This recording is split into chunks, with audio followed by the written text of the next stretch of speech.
வரும். சரி, நான் போய் மத்தவங்கள பாக்கணும். நீ பாத்து கீழே இறங்கி போ. சரி ராணி, அப்படியே செய்றேன். மறுபடியும் காக்கா வந்தாலும் வரும். அத தாக்க எல்லாரும் தயாரா இருங்க.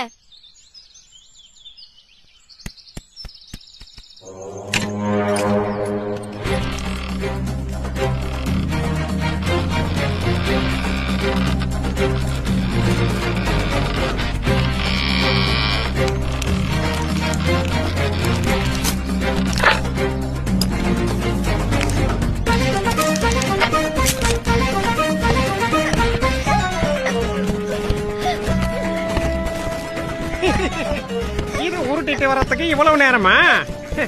நானா இருந்தா ஒரு நொடியில உருட்டிட்டு வந்திருப்பேன் தெரியுமா? ஆமா, நீ வாயாலே எல்லா வேலையும் செஞ்சிடுவ. ரொம்ப சரியா சொன்னடா.